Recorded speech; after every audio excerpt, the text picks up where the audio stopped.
الحمدللہ رب العالمین والصلاة والسلام علی محمد الامین اعوذ باللہ من الشیطان الرجیم بسم اللہ الرحمن الرحیم۔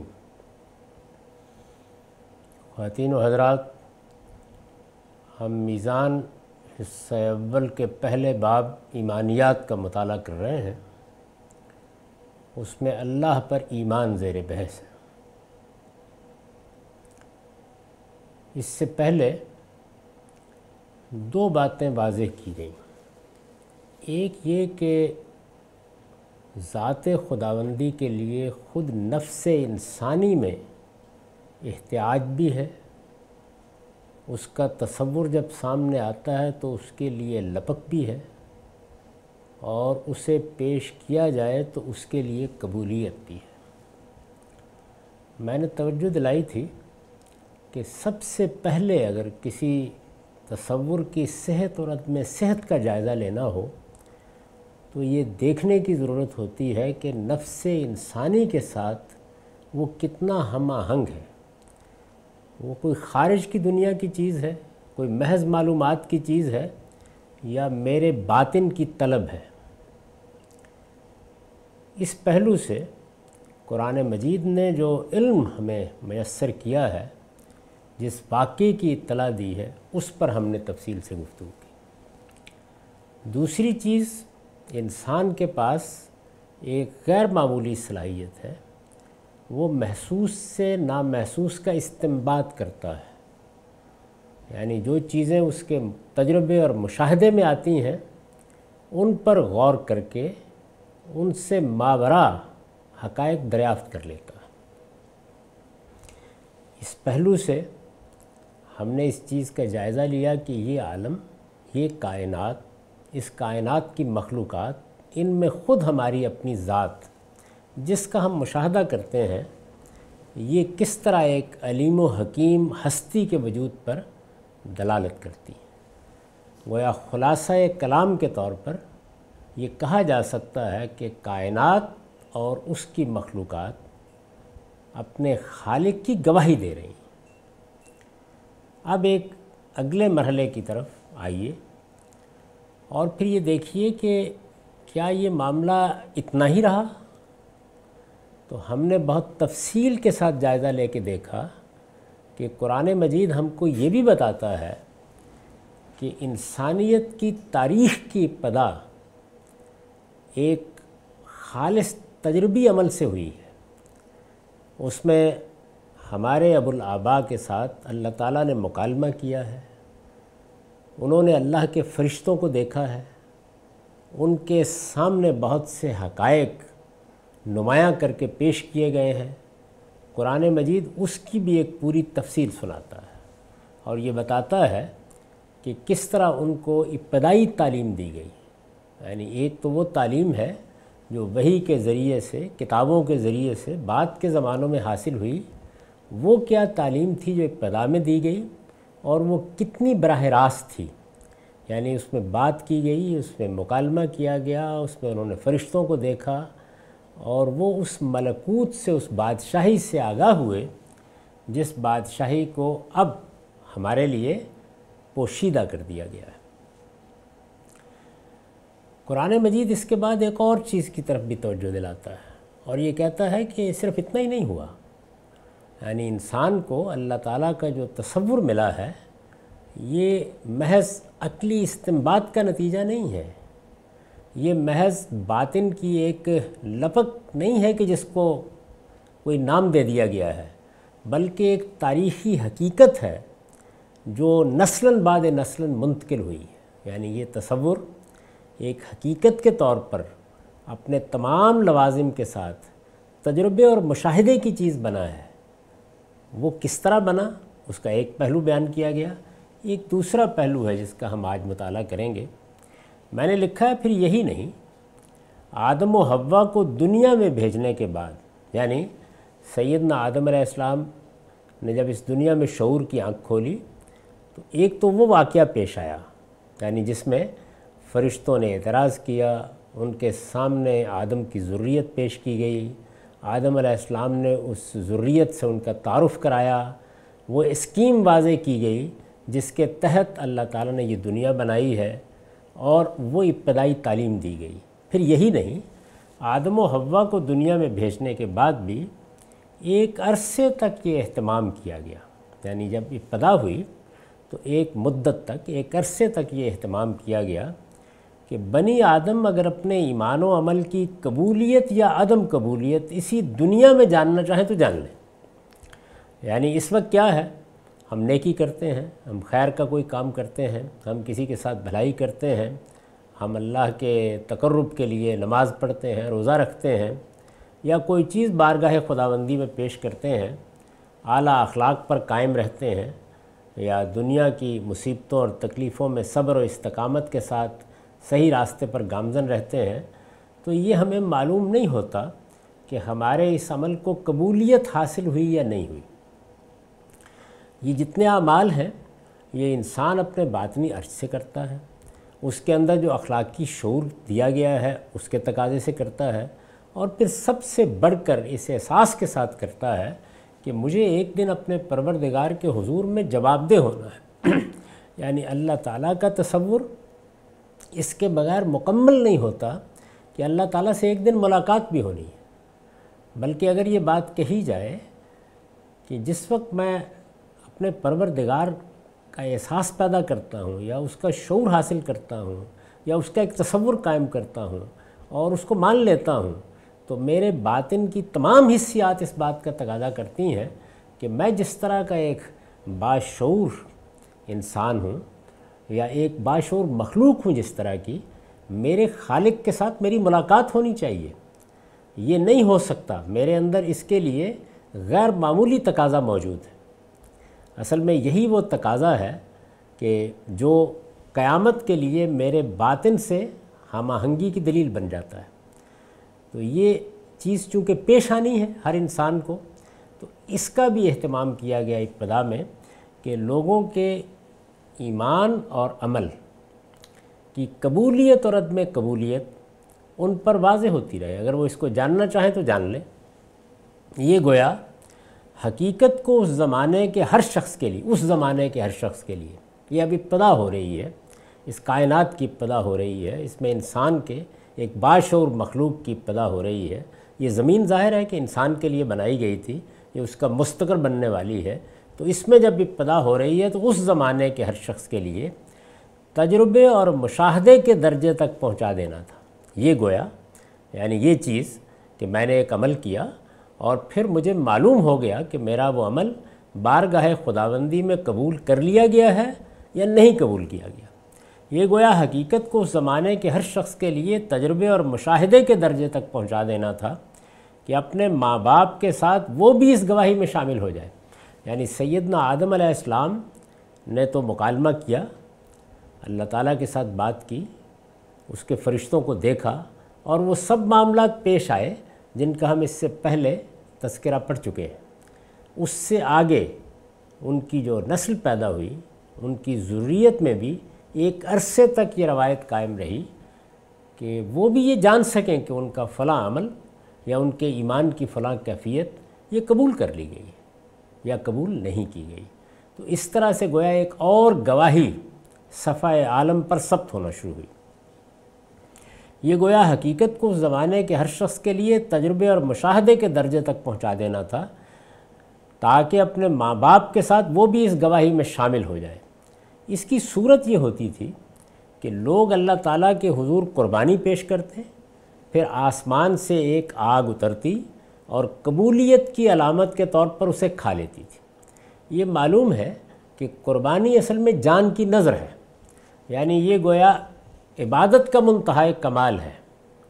میں اللہ کی اطاعت کے لیے بلکہ مجسم اطاعت ہو کر روزے رکھتا ہوں، میرے اندر جو اس کی عظمت کا اعتراف ہے اس کے اظہار کے لیے میں نماز پڑھتا ہوں، دعا و مناجات کرتا ہوں، اپنے آپ کو ایک بندہ عاجز کی حیثیت سے اس قادر مطلق کے سامنے پیش کرتا ہوں۔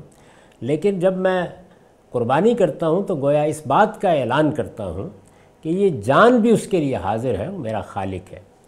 تو یہ جو سب سے بڑی عبادت ہے، اس کی صورت یہ ہوتی تھی کہ کہ لوگ اللہ تعالیٰ کے حضور قربانی پیش کرتے، پھر آسمان سے ایک آگ اترتی اور قبولیت کی علامت کے طور پر اسے کھا لیتی تھی۔ سورہ آل عمران کی آیت 183 میں اس نوعیت کی قربانی کا ذکر ہے، یعنی اس کی کچھ تفصیلات تو بائبل میں ملتی ہیں، قدیم صحیفوں میں ملتی ہیں، لیکن اس کا ایک اجمالی ذکر سورہ آل عمران کی آیت 183 میں ہوا ہے۔ آدم کے بیٹے حابیل کا قتل اسی طرح کے ایک واقعے کے نتیجے میں ہوا تھا۔ سیدنا آدم علیہ السلام کے دو بیٹوں قابیل اور حابیل کی داستان یہ انسانیت کو منتقل ہوئی ہے۔ آدم کے بیٹے حابیل کا قتل اسی طرح کے ایک واقعے کے نتیجے میں ہوا تھا۔ بائبل کا بیان ہے کہ حابیل بھیڑ بکریوں کا چرواہا اور قابیل کسان تھا، یعنی قرآن مجید میں اس واقعے کا اجمالی ذکر ہے، تفصیلات بائبل میں موجود ہے، اور جہاں کہیں تفصیلات بائبل میں موجود ہوتی ہیں وہاں قرآن مجید اجمالی ذکر پہ اکتفا کرتا ہے، الا یہ کہ کسی چیز کی تصحیح مقصود ہو یا کوئی ایسی بات بیان کر دی گئی ہے کہ جس بات میں کہیں کوئی تحریف ہو گئی ہے یا کوئی خرابی واقع ہو گئی ہے یا معاملے کا صحیح رخ نہیں رہا تو وہ اس کو واضح کر دیتا ہے۔ بائبل کا بیان ہے کہ حابیل بھیڑ بکریوں کا چرواہا اور قابیل کسان تھا۔ ایک دن قابیل اپنے کھیت کے پھل کا ہدیہ خدا کے حضور میں لایا اور حابیل اپنی بھیڑ بکریوں کے کچھ پہلوٹے بچوں کا اور کچھ ان کی چربی کا ہدیہ لایا، یعنی یہ گویا انہوں نے بارگاہ خداوندی میں نظر پیش کی۔ یہ ہدیے پیش کیے گئے تو حابیل اور اس کا ہدیہ قبول کر لیا گیا، لیکن قابیل اور اس کا ہدیہ قبول نہیں کیا گیا۔ اس پر قابیل نہایت غضبناک ہوا اور اس نے اپنے بھائی کو قتل کر دیا۔ یہ واقعہ قرآن میں اس طرح بیان ہوا ہے۔ وَاتْلُو عَلَيْهِمْ نَبَأَ ابْنَ آدَمَ بِالْحَقِّ إِذْ قَرَّبَ قُرْبَانًا فَتُقُبِّلَ مِنْ أَحَدِهِمَا وَلَمْ يُتَقَبَّلْ مِنَ الْآخَرِ قَالَ لَأَقْتُلَنَّكَ قَالَ إِنَّمَا يَتَقَبَّلُ اللَّهُ مِنَ الْمُتَّقِينَ لَئِنْ بَسَطتَ إِلَيَّ يَدَكَ لِتَقْتُلَنِي مَا أَنَا بِبَاسِطٍ يَدِيَ إِلَيْكَ لِأَقْتُلَكَ إِنِّي أَخَافُ اللَّهَ رَبَّ الْعَالَمِينَ إِنِّي أُرِيدُ أَن تَبُوءَ بِإِثْمِي وَإِثْمِكَ فَتَكُونَ مِنْ أَصْحَابِ النَّارِ وَذَلِكَ جَزَاءُ الظَّالِمِينَ فَتَوَّتْ لَهُ نَفْسُهُ قَتْلَ أَخِيهِ فَقَتَلَهُ فَأَصْبَحَ مِنَ الْخَاسِرِينَ۔ یہ سورہ مائدہ کی 27 سے 30 تک کی آیات ہیں۔ ان کا ترجمہ یہ ہے کہ انہیں آدم کے دو بیٹوں کا قصہ سناؤ ٹھیک ٹھیک۔ جب ان دونوں نے قربانی پیش کی تو ان میں سے ایک کی قربانی قبول کر لی گئی اور دوسرے کی قبول نہیں کی گئی، یعنی وہ واقعہ قرآن مجید نے بالاجمال بیان کر دیا۔ پھر جس کی قربانی قبول نہیں کی گئی اس نے کہا میں تجھے مار ڈالوں گا۔ دوسرے نے جواب دیا اللہ تو اپنے انہی بندوں کی قربانی قبول کرتا ہے جو اس سے ڈرنے والے ہوں۔ تو مجھے قتل کرنے کے لیے اپنا ہاتھ مجھ پر اٹھاؤ گے تو بھی میں تمہارے قتل کے لیے تم پر اپنا ہاتھ اٹھانے والا نہیں ہوں۔ میں اللہ رب العالمین سے ڈرتا ہوں۔ میں چاہتا ہوں کہ تم نے میرے قتل کا ارادہ کر لیا ہے تو اپنے اور میرے گناہ کا بار تم ہی لے جاؤ اور دوزخی بن کر رہو۔ اس طرح کے ظالموں کی یہی سزا ہے۔ اس پر بھی وہ باز نہیں آیا اور اس کے نفس نے بالآخر اپنے بھائی کے قتل پر اس کو آمادہ کر لیا اور اسے مار کر وہ ان لوگوں میں شامل ہو گیا جو نقصان اٹھانے والے ہیں۔ یہ اس واقعے کا حوالہ ہے۔ اس سے یہ معلوم ہو گیا کہ ایک زمانہ ایسا رہا ہے جس میں ایمان و عمل میں کیا چیز اللہ کی بارگاہ میں قبول ہوئی ہے، کیا چیز قبول نہیں ہوئی، اس کو جانا جا سکتا تھا۔ میں نے عرض کیا کہ بائبل میں اس کی تفصیل یہ ہے کہ قربانی کو آگ آ کے کھا لیتی تھی۔ اگر وہ ایسا کرتی تو اس کا مطلب یہ تھا کہ وہ قبول ہو گئی، اور اگر نہیں تو اس کے معنی یہ تھے کہ اللہ تعالیٰ کی بارگاہ میں وہ ہدیہ یا وہ قربانی یا وہ عمل اس طرح نہیں پیش کیا گیا جس طرح کہ اس کو پیش کیا جانا چاہیے تھا۔ چنانچہ یہاں یہ اصول بھی بیان ہوا ہے کہ اللہ کے ہاں اس طرح کی چیزیں محض چھدہ اتارنے کے لیے نہیں پیش کی جا سکتی، ان اعمال کی بنیاد تقویٰ ہونا چاہیے۔ یہی بات کہی گئی ہے۔ قرآن مجید نے جہاں قربانی کی حقیقت بیان کی ہے وہاں بھی یہی تعبیر اختیار کی